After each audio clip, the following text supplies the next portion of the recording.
वैशाली में सरकारी स्कूल के एक टीचर की हैवानियत सामने आई है। दरअसल टीचर ने एक छात्रा को इतनी बुरी तरह पीटा कि उसका एक हाथ टूट गया। रो रो कर छात्रा ने बताया कि उसके साथ क्या हुआ है, आप भी सुनिए। क्या हुआ था? काला मारे हैं राम के पैदल थे, पार रहे थे, सर जी के बुझाया था ना कि गोटी के लिए मेट्रो गिरा तो उठाने गए थे, उसके बुझा के गोटी के लिए आया था, पूरा छोटा नोच आए थे, मोड़ के उठा दिए थे।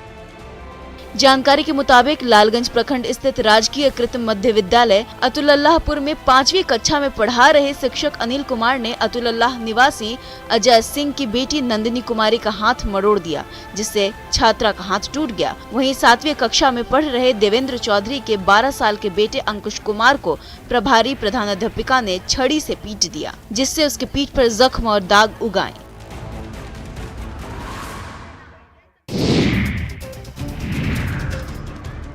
तस्वीरें देखकर अगर आपको लग रहा है कि किसी हादसे की वजह से यहाँ आग लगी है तो आप गलत हैं। ये किसी हादसे की नहीं बल्कि गांव के दबंगों की करतूत है। आग बुझाने के लिए जद्दोजहद करते इन लोगों का कसूर केवल इतना था कि इन लोगों ने दबंगों को अपनी जमीन पर कब्जा जमाने से रोका था। फिर क्या था, दबंगों ने इनके आशियाने को ही फूंक डाला। मामला बेगूसराय के बछवाड़ा थाना क्षेत्र के चमथा 3 का है। दरअसल यहाँ जमीन पर कब्जा करने के लिए दबंगों ने गरीबों के घरों में ही आग लगा दी।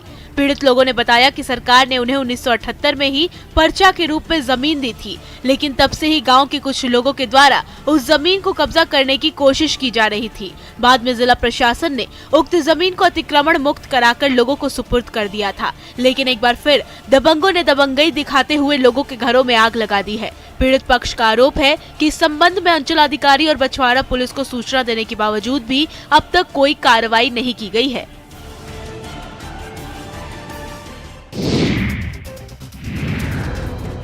बिहार की स्वास्थ्य व्यवस्था का हाल किसी से छिपा नहीं है, लेकिन आज जो तस्वीरें हम आपको दिखा रहे हैं उसे देखकर शर्म से आपका सिर झुक जाएगा। दरअसल स्वास्थ्य व्यवस्था की पोल खोलती तस्वीर एक बार फिर सामने आई है। ये हाल खगड़िया के परबत्ता का है, जहां बंध्याकरण कराने आई महिलाओं को जमीन पर ही सुला दिया गया। आप देख सकते हैं कि किस तरह एक रूम में सभी महिलाओं को जमीन पर सुला दिया गया है। बेहोशी की हालत में सोई महिलाओं का बंध्याकरण का ऑपरेशन होना है, लेकिन अस्पताल प्रशासन की अपनी अलग ही दलील है। कर्मियों का कहना है कि वार्ड और ऑपरेशन थिएटर की दूरी ज्यादा है, इसलिए उन्हें पास में ही जमीन पर लिटाया गया है। लेकिन हैरान करने वाली बात यह है कि मरीजों के लिए बेड तक की व्यवस्था भी नहीं है। हालांकि पीएचसी प्रभारी का कहना है कि महज 10 मिनट के लिए इन महिलाओं को ऑपरेशन से पहले जमीन पर रखा गया था। ऑपरेशन के बाद सभी को वार्ड में बेड पर शिफ्ट कर दिया गया। अस्पताल की ये हालात वो भी तब हैं जब बिहार के डिप्टी सीएम तेजस्वी यादव खुद स्वास्थ्य विभाग देख रहे हैं, और उनके विभाग की ये तस्वीर हैरान करने वाली है।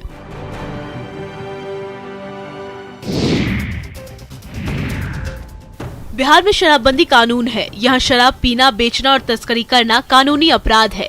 शराबबंदी कानून को सख्ती से पालन कराने के लिए आसमान से लेकर धरती और नदी से लेकर रेतीले दियारा इलाकों में नजर रखने के लिए मशीनरी और पुलिस की खुफिया तंत्र लगाई गई है।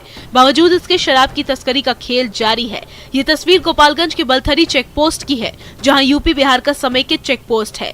यहाँ हर रोज शराब तस्कर पकड़े जा रहे हैं। देखिए इस तस्वीर को। शराब तस्कर ने अपने पूरे शरीर में ही शराब की जैकेट बना ली है। बाइक की डिक्की और सीट के अंदर भी शराब छिपा रखी है। अब दूसरी तस्वीर मवेशियों की चारा की देख लीजिए, कैसे मवेशियों की चारा के अंदर छिपाकर शराब लाई जा रही है।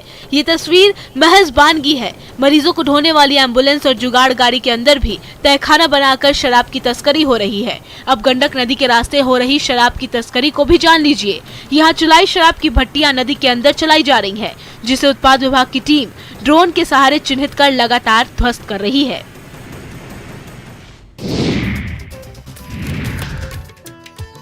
मूछें हो तो धन्ना लाल जैसी। देखिए कैसे धन्ना लाल अपनी इस लंबी मूछ पर ताव दे रहे हैं, और ताव दे भी क्यों ना, मूछ प्रतियोगिता में उन्हें पहला स्थान जो मिला है। विदेशी सैलानी धन्ना लाल की सबसे लंबी मूछ को खींचते दिखे। यही नहीं, साड़ी में विदेशी सैलानियों ने जमकर ठुमके भी लगाए। दरअसल राजस्थान के बूंदी जिले में हड़ौती का पर्यटन पर्व बूंदी महोत्सव काफी मशहूर है। इस महोत्सव में शामिल होने केवल भारत के अलग अलग हिस्सों से ही नहीं बल्कि विदेशों से भी लोग पहुंचे हैं।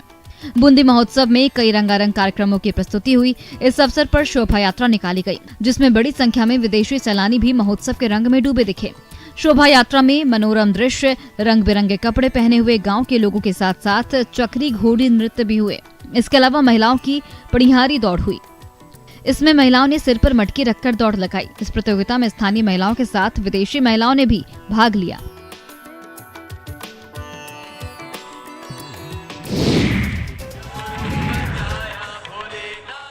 बक्सर के अहिल्या धाम अहिरौली में 9 दिवसीय संत सनातन सम्मेलन का आयोजन किया गया है।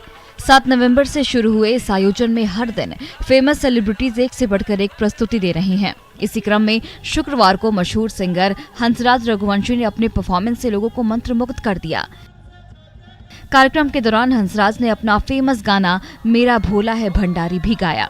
हंसराज ने जैसे ही मेरा भोला है भंडारी गाना शुरू किया तो लोगों के साथ कार्यक्रम में मौजूद बक्सर के सांसद और केंद्रीय राज्य मंत्री अश्विनी चौबे भी खुद को रोक नहीं पाए और उन्होंने भी हंसराज के साथ सुर में सुर मिला दिया। इसके अलावा भी हंसराज रघुवंशी ने ऐसा समा बांधा कि लोग भक्ति गीतों में डुबकी लगाते नजर आए। आप भी सुनिए हंसराज का मंत्रमुग्ध कर देने वाला परफॉर्मेंस।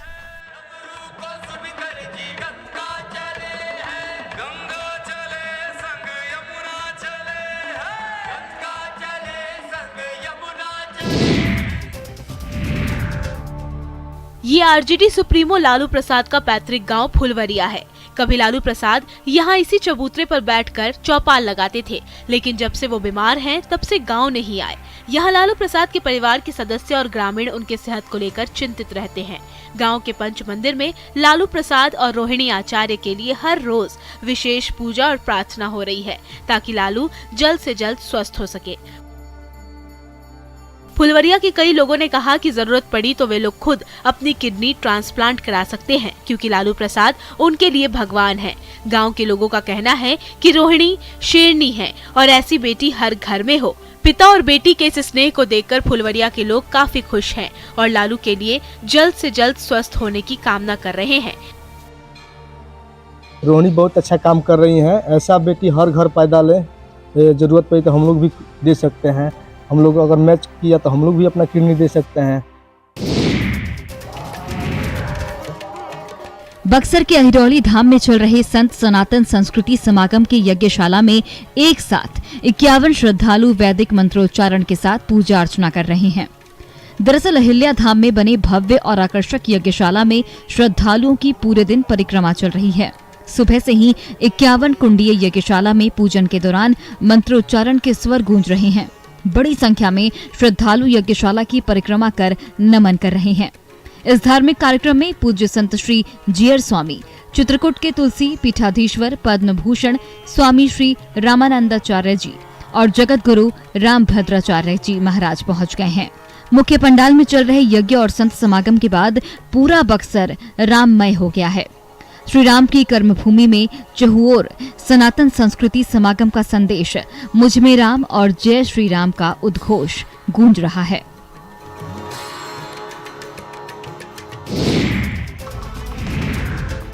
किऊल जमालपुर रेलखंड के दशरथपुर ढाला फाटक पर भूसा लदी जुगाड़ गाड़ी पलट गई। इस दौरान गनीमत थी कि किसी ट्रेन के आने से पहले यह हादसा नहीं हुआ। वीडियो में देखा जा सकता है कि ढाला के फाटक के पास एक जुगाड़ गाड़ी पलटी हुई है।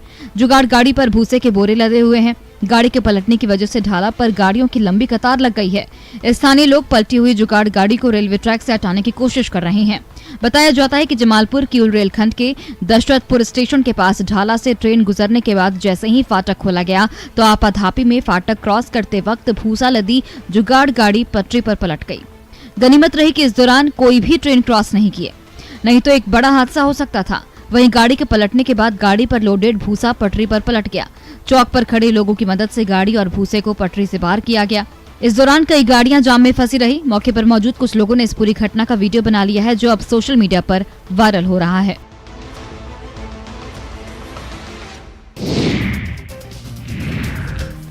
पूर्णिया इन दिनों किताबों से गुलजार है। दरअसल रेणु उद्यान में 10 दिवसीय पुस्तक मेले का आयोजन किया गया है। इस मेले में हिंदी, मैथिली, अंग्रेजी, बंगला, सुरजापुरी समेत कई भाषाओं के चर्चित पुस्तकें मौजूद हैं। इस मेले की खासियत ये है कि यहाँ स्थानीय रचनाकारों से लेकर देश विदेश के प्रसिद्ध रचनाकारों की पुस्तकें मौजूद हैं।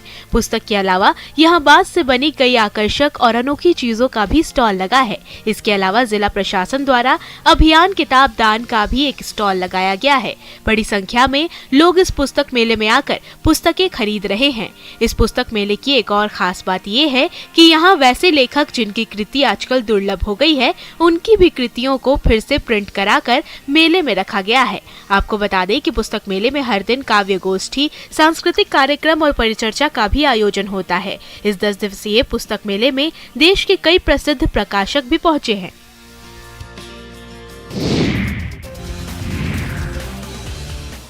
राजधानी पटना को अब स्मार्ट पटना बनाने की कवायद चल रही है। इसके लिए अब तीसरी आंख यानी सीसीटीवी कैमरे का सहारा लिया जा रहा है। मिली जानकारी के अनुसार 15 दिसंबर तक पूरे शहर में 2500 से ज्यादा सीसीटीवी कैमरे लगाने का काम पूरा हो जाएगा, जिसके बाद पटना शहर में सीसीटीवी कैमरे के जरिए शहर के लगभग सभी कोने की निगरानी होगी। अब तक पटना में 600 कैमरे लगाए जा चुके हैं, जो काफी आधुनिक और हाई रिजोल्यूशन के हैं, जिससे सुरक्षा के साथ साथ ट्रैफिक पर भी नजर रखी जा रही है। इसके अलावा अलग अलग जगहों पर लगे 50 कॉल बॉक्स भी काम करना शुरू कर देंगे। इससे किसी तरह की समस्या होने पर लोग उसके बारे में बता सकते हैं। कॉल बॉक्स के जरिए समस्या की जानकारी इंटीग्रेटेड कमांड कंट्रोल सिस्टम में मिल जाएगी और तुरंत आसपास में खड़ी पुलिस जिप्सी से मदद मिल सकती है।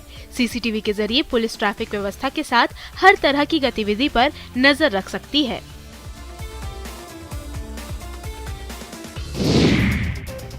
बोकारो में गोमिया और पेटरवार प्रखंड सीमा क्षेत्र के दामोदर नदी किनारे स्थित झिरकी खेत को तेनुघाट चापी गांव के पास जंगल में पिछले 3 दिनों से 35 से 40 हाथियों का झुंड डेरा डाले हुए है। इसी झुंड की एक हथनी ने एक बच्चे को जन्म दिया। स्थानीय लोगों ने हथनी और उसके बच्चे की तस्वीर को कैमरे में कैद कर लिया। आप देख सकते हैं कि तस्वीर में हथनी खड़ी है और उसका बच्चा जमीन पर लेटा हुआ है। इस दौरान हाथियों के झुंड को भी जंगल में चहलकदमी करते हुए देखा गया, लेकिन बच्चा होने की वजह से हाथी मौके से नहीं हट रहे हैं। कई दिनों से लगातार उन्हें भगाने का प्रयास किया जा रहा है, लेकिन सफलता नहीं मिली। एक बार फिर वनवाल दुर्गा हिम्ब्रम अरुण बाउरी के साथ विभागीय कर्मचारी भगाने में जुटे रहे। वहीं कथारा ओपी पुलिस भी पूरी तरह अलर्ट है। सुरक्षा के मद्देनजर कथारा ओपी प्रभारी प्रिंस कुमार सिंह भी दलबल के साथ गश्ती में लगातार जुटे हुए हैं। लोगों को घरों से नहीं निकलने, नदी किनारे नहीं जाने सहित कई निर्देश देकर सावधान किया जा रहा है। ये ठंड की वजह से कुहासे की नहीं बल्कि प्रदूषण के धुएं की तस्वीर है। जी हाँ, दिल्ली के बाद अब बिहार की हवा भी जहरीली हो गई है। लोगों को सांस लेने में दिक्कत होने लगी है। प्रदूषण नियंत्रण बोर्ड द्वारा जारी राष्ट्रीय वायु गुणवत्ता सूचकांक के मुताबिक देश भर में प्रदूषित शहर के मामले में मोतिहारी पहले स्थान पर है।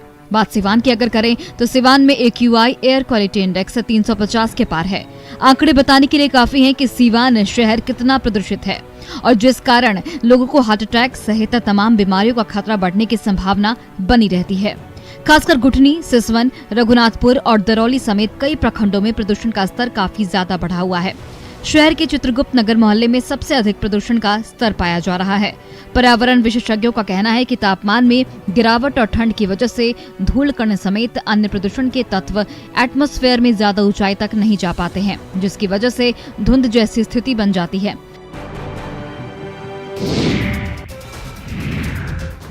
इस मोटे विशालकाय अजगर को देखिए। इसे देखकर किसी की भी रूह कांप उठेगी। जरा सोचिए, जब इसे लोगों ने फैक्ट्री परिसर में घूमते देखा होगा तो उनका क्या हाल हुआ होगा। तस्वीरें रोहतास जिले के डेहरी अनुमंडल क्षेत्र की है, जहां रोहतास थाना क्षेत्र के बंजारे स्थित डालमिया सीमेंट फैक्ट्री के परिसर के पास 16 फीट से अधिक लंबे अजगर का रेस्क्यू किया गया। लोगों ने जब इस बड़े अजगर को परिसर के पास में घूमते देखा तो उसे देखने के लिए लोगों की भीड़ इकट्ठा हो गई।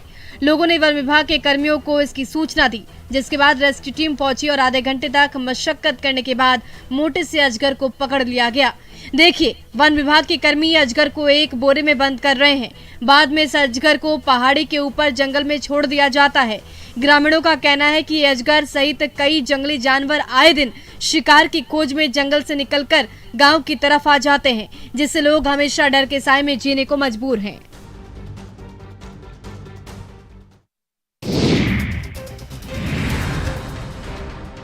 बिहार में प्रदूषण पहले से ही लोगों के लिए जानलेवा बना हुआ है और अब जगह जगह फैली गंदगी भी कई तरीके से बीमारियों को न्योता दे रही है।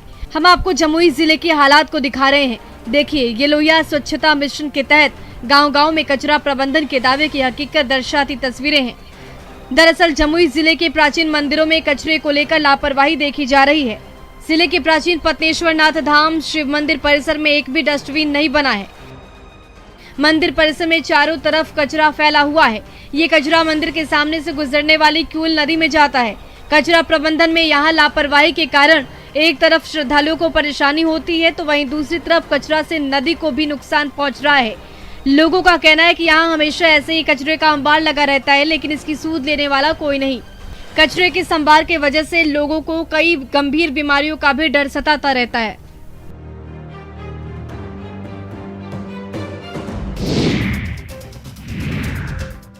शेखपुरा जिले ने शिक्षा के क्षेत्र में पूरे देश में चयनित 112 आकांक्षी जिलों को पछाड़कर पहला स्थान प्राप्त किया है। नीति आयोग देश के 112 जिलों को आकांक्षी जिले में शामिल कर शिक्षा और स्वास्थ्य के क्षेत्र में काम कर रहा है। हर महीने मिले स्कोर के तहत इन जिलों की रैंकिंग की जाती है। केंद्र सरकार ने नीति आयोग के तहत पिछड़े जिलों को चिन्हित कर शेखपुरा को आकांक्षी जिले में शामिल किया है, जिसमें शिक्षा और स्वास्थ्य के क्षेत्रों में काम किया जा रहा है। आप देख सकते हैं कि बच्चों को आकर्षित करने के लिए स्कूल की दीवारों को रेलनुमा बनाया गया है। प्राथमिक और मिडिल स्कूल में आधारभूत संरचना, बच्चों की उपस्थिति, स्वच्छता, हरियाली, पेयजल और खेल के मैदान को विकसित कर शैक्षणिक वातावरण विकसित किया जाना है, जिसके तहत शेखपुरा जिले के सरकारी स्कूलों में सभी संसाधन उपलब्ध कराए जा रहे हैं। देश में प्रथम आने में तो सबसे पहले हम अपने जिलाधिकारी का शुक्रिया करते हैं। प्राथमिक शिक्षा अधिकारी जो भी हैं उन लोग का भरपूर सहयोग मिला है और हर सप्ताह कोई न कोई स्कूल को विजिट करते हैं और सुझाव भी देते हैं। बगहा में अचानक लगी आग से 2 घर जलकर खाक हो गए। आग लगने की खबर से अफरा तफरी मच गई। देखते ही देखते घटनास्थल पर लोगों की भीड़ जुट गई। घंटे भर की मशक्कत के बाद आग पर काबू पाया जा सका। हालांकि घटना में लाखों रुपए मूल्य के सामान जलने का अनुमान है। आशंका जताई जा रही है कि यह आग शॉर्ट सर्किट से लगी है। घटना बगहा 2 प्रखंड के नया गांव की है। बताया जाता है कि रामपुर निवासी विजय प्रताप यादव के घर में आग लग गई। देखते ही देखते आग स्वामीनाथ यादव के घर तक पहुंच गई। अचानक लगी आग का रूप इतना विकराल हो गया कि घर में मौजूद लोगों की जान पर आफत बनाई और वो लोग बड़ी मुश्किल से अपनी जान बचा पाए। लेकिन घर में रखे अनाज, कपड़े और आभूषण सहित तमाम चीजें जलकर खाक हो गईं। बताया जा रहा है कि घर में खाने के लिए न तो एक दाना बचा है, न ही पहनने के लिए कपड़े। अधिकारियों ने घटनास्थल पर पहुंचकर आग से हुए नुकसान का जायजा लिया।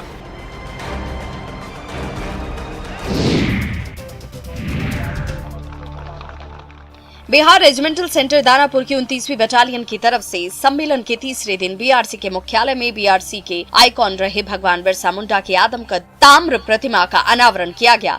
इस प्रतिमा को बनाने में 600 किलो ताम्र लगा है और ये प्रतिमा लगभग 9 फीट ऊंची है।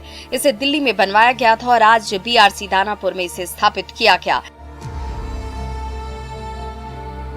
इस प्रतिमा के अनावरण में पहुंचे मेजर जनरल ओम होलिया ने बताया कि बिहार रेजिमेंटल सेंटर के लिए ये बेहद गर्व की बात है कि आज बीआरसी कैंपस में बिरसा मुंडा की प्रतिमा का अनावरण किया गया। उन्होंने कहा कि बीआरसी के 2 आइडियल हैं, एक भगवान बिरसा मुंडा और दूसरे वीर कुंवर सिंह। एक की प्रतिमा लग गई और दूसरे कार्यक्रम में वीर कुंवर सिंह की लगाई जाएगी। ये प्रतिमा हमारे जवानों को हमेशा प्रेरित करती रहेगी कि हमें हिम्मत के साथ लड़ना है और देश को सुरक्षित रखना है।